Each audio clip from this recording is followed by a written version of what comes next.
the dreaded shower block.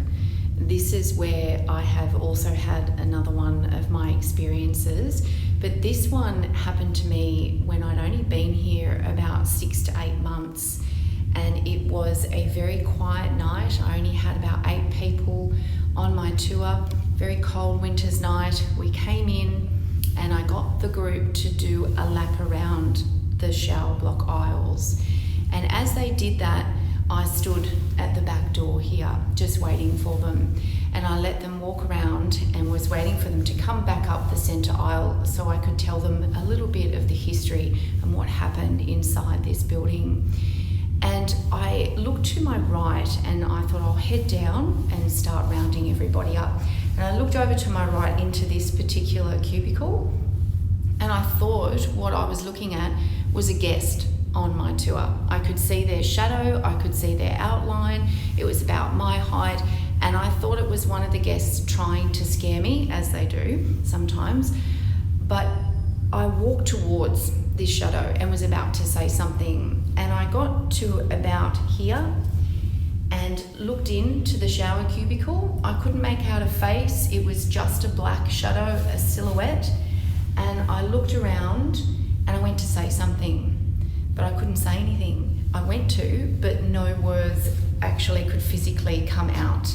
And then I started to get all the hairs on the back of my neck and arms and legs all stand up. But the worst thing was my legs. From my knees down to my feet, I kind of went all heavy. It was, the best way to describe it was like lead, and I felt I couldn't move and I couldn't walk. I physically could not go any further. So I again looked around and went to say something.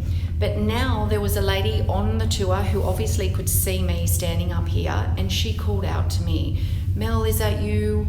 Where are you?"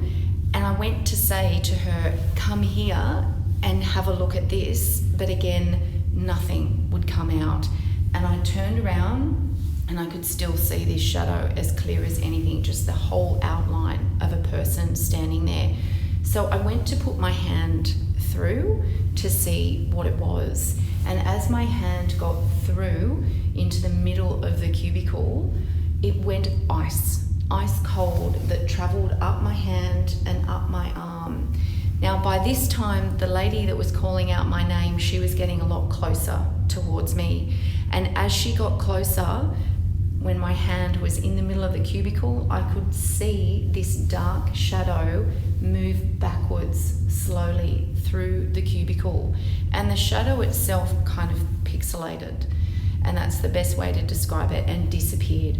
So by the time the lady came up to me that was on my tour in the group, and she asked me, was that me standing there? What was wrong? Why didn't I answer her? I tried to explain to her what had happened.